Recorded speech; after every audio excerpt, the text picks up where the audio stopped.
Shri M R Gopan, നോക്കൂ, ഈ വികസനം എന്ന മുദ്രാവാക്യം ഈ നമ്മുടെ സുരേഷ് ഗോപി എം പിയും രാജീവ് ചന്ദ്രശേഖറും ഒക്കെ ആവർത്തിച്ച് പറഞ്ഞത് പല പല വിവാദങ്ങളുണ്ടായി. ഇപ്പോൾ പാലക്കാട് രാഹുൽ മാങ്കൂട്ടത്തിൽ വലിയൊരു വിവാദ വിഷയമായി മാറി. ഈ സ്വർണ്ണക്കവർച്ച പോലും വലിയൊരു ആയുധമാക്കേണ്ടതില്ല, നമുക്ക് പറയേണ്ടത് വികസിത മുദ്രാവാക്യം മാത്രമാണ് എന്ന് പറഞ്ഞു. വികസിത അനന്തപുരി, വികസിത ഭാരതം എന്ന കൺസെപ്റ്റ് പോലെ വികസിത കേരളം, അത് വികസിത അനന്തപുരി, വികസിത കൊല്ലം, വികസിത കൊച്ചി, അങ്ങനെ ഓരോ പ്രദേശങ്ങളിലും വികസിത മുദ്രാവാക്യം, വികസനം എന്ന സന്ദേശം മാത്രം മുന്നോട്ട് വെച്ചാണല്ലോ തെരഞ്ഞെടുപ്പിന് നേരിട്ടത്. നോക്കൂ, ജനങ്ങളിലേക്ക് ഏറ്റവും അടുത്ത് ഇടപഴകാനും ഇറങ്ങിച്ചെല്ലാനും സാധിക്കുന്നവരാണ് ആ വാർഡിൽ മത്സരിച്ച് ജയിക്കുന്ന കൗൺസിലർ. വികസനം, പ്രാദേശിക ഇടപെടലുകൾ, അതിലൂടെ ഉണ്ടാകുന്ന വ്യക്തിബന്ധങ്ങൾ, അങ്ങനെ കൈവരുന്ന ജനകീയത, ഇതൊക്കെയല്ലേ BJPയുടെ വിജയത്തിൽ നിർണായകമായത്, ഈ 50 എന്ന അക്കത്തിൽ എത്തി നിൽക്കാൻ പ്രധാനമായത്?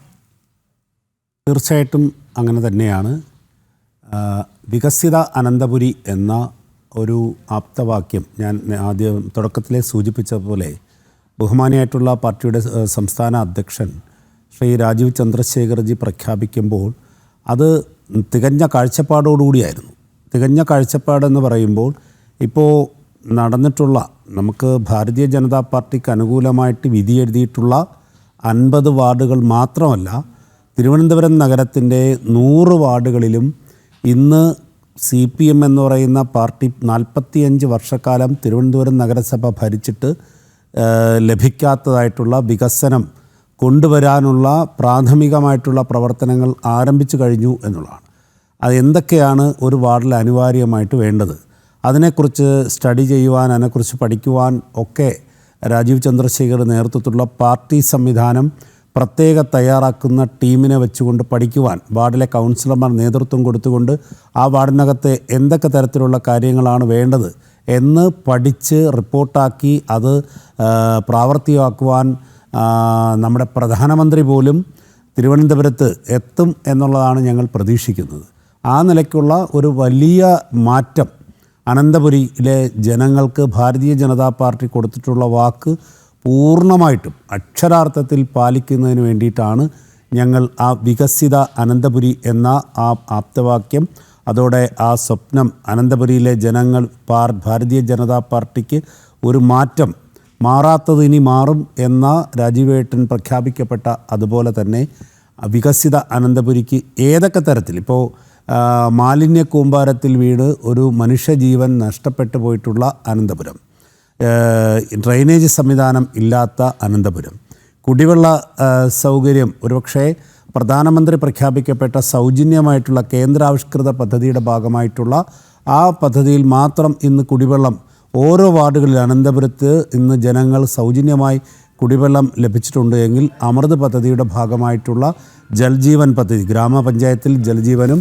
നഗരത്തിൽ അത് അമൃത് പദ്ധതിയുമാണ്. ആ നിലയ്ക്കുള്ള കാര്യങ്ങൾ ചെയ്തു. ഇന്ന് സ്മാർട്ട് സിറ്റിക്ക് വേണ്ടി തിരുവനന്തപുരം നഗരത്തിലെ ഇന്ന് റോഡുകളുടെ അല്ലെങ്കിൽ പ്രധാനപ്പെട്ട വീഥികളുടെ സൗന്ദര്യവൽക്കരണം, ഇന്ന് കാണാൻ സാധിക്കുന്ന സൗന്ദര്യവൽക്കരണം നടപ്പിലാക്കിയത് കേന്ദ്രാവിഷ്കൃത പദ്ധതികളും ഫണ്ടും കൊണ്ടാണ്. കേന്ദ്രാവിഷ്കൃത പദ്ധതി കേന്ദ്രത്തിന് നേരിട്ട് ഒരു നഗരസഭയുടെ സംസ്ഥാന വിഹിതം ലഭിക്കാതെ അല്ലെങ്കിൽ നഗരസഭയുടെ ഫണ്ട് ഇല്ലാതെ തന്നെ കേന്ദ്രത്തിന് ഒരു പദ്ധതി, ഒരു പ്രോജക്റ്റ് കൊടുത്താൽ ആ പ്രോജക്റ്റിലെ മുഴുവൻ തുകയും കേന്ദ്രം നമുക്ക് അനുവദിച്ച് കിട്ടുകയാണെങ്കിൽ ആ പദ്ധതി പൂർണ്ണമായും ഒരു നഗരസഭയിൽ നടപ്പിലാക്കാൻ സാധിക്കും എന്നുള്ളതാണ്.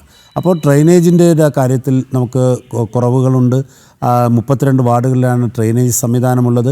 ഇവിടുത്തെ റെസിഡൻസ് അസോസിയേഷൻ, അതുപോലെ ഫ്രാൻസ്, അങ്ങനെ നിരവധി സംഘടനകൾ ആവശ്യപ്പെട്ടിട്ടും ഇന്ന് അതിനെക്കുറിച്ചിട്ടുള്ള യാതൊരു ചർച്ചയും നടക്കുന്നില്ല.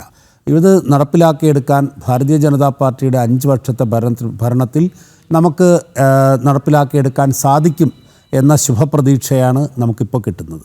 അതോടൊപ്പം തന്നെ മാലിന്യ സംസ്കരണം, ഉറവിടത്തിൽ മാലിന്യ സംസ്കരണം എന്ന പദ്ധതി നമുക്കറിയാം. ഉറവിടത്തിൽ മാലിന്യ സംസ്കരണത്തിലാണ് കിച്ചൺ ബിന്നുമായി ബന്ധപ്പെട്ട് ബഹുമാനിയായിട്ടുള്ള ശ്രീ രാജീവ് ചന്ദ്രശേഖർജി കഴിഞ്ഞ ദിവസത്തെ പത്രസമ്മേളനം നടത്തിയിട്ടുള്ള അഴിമതിയെക്കുറിച്ചിട്ട് നമുക്ക് കാണുവാൻ സാധിച്ചത്. ഈ കൂട്ടർ കഴിഞ്ഞ 45 വർഷമായി ഈ തിരുവനന്തപുരം നഗരസഭയിൽ ഏതെങ്കിലും ഒരു പദ്ധതി കൊണ്ടുവരികയാണെങ്കിൽ ആ പദ്ധതിക്ക് അവർക്ക് കമ്മീഷൻ തട്ടുക അല്ലെങ്കിൽ അതിനെ ഏതെങ്കിലും തരത്തിലുള്ള ഒരു ലാഭമുണ്ടാക്കുക എന്ന ലക്ഷ്യം, ജനസേവനമല്ല. ആ ജനസേവനമല്ലാത്തത് കൊണ്ട് തന്നെയാണ് മാറാത്തതിനി മാറും എന്ന ആ പ്രഖ്യാപിതമായിട്ടുള്ള ആപ്തവാക്യം ജനങ്ങൾ ഉൾക്കൊള്ളുകയും അതോടൊപ്പം തന്നെ ഭാരതീയ ജനതാ പാർട്ടിക്ക് അനുകൂലമായി 50 വാർഡുകൾ വിധിയെഴുതുകയും 27 വാർഡുകളിൽ ഭാരതീയ ജനതാ പാർട്ടി ചെറിയ വോട്ടിന് പരാജയപ്പെട്ടതുമാണ് നമുക്ക് കാണാൻ സാധിക്കുന്നത്. അപ്പോൾ 27 വാർഡുകളിൽ പരാജയപ്പെടാതിരുന്നു എങ്കിൽ ഇന്ന് പ്രതിപക്ഷം പോലുമില്ലാത്ത തരത്തിലേക്ക് നഗരത്തിലെ ജനങ്ങൾ ഭാരതീയ ജനതാ പാർട്ടിക്ക് അനുകൂലമായിട്ടുള്ള ഒരു വിധിയെഴുത്തായിരുന്നു തിരുവനന്തപുരത്ത് നമുക്ക് കാണുവാൻ സാധിച്ചത്. അത് നമുക്ക് ഇനിയും വികസിത അനന്തപുരി എന്ന നമ്മളെ വാക്കുകളല്ല, അത് അക്ഷരാർത്ഥത്തിൽ ചെയ്ത് കാണിച്ചു കൊടുത്താൽ തിരുവനന്തപുരം എന്ന് പറയുന്നത് നമുക്ക് ഏറെ ഭൂരിപക്ഷത്തോടെ വീണ്ടും ഈ നഗരസഭ ഒരിക്കൽ പോലും കൈവിട്ട് പോകാത്ത തരത്തിലുള്ള വികസന പ്രവർത്തനം നടപ്പിലാക്കാൻ പ്രാപ്തിയുള്ള വികസനത്തിലേക്ക് നമുക്ക് വരാം.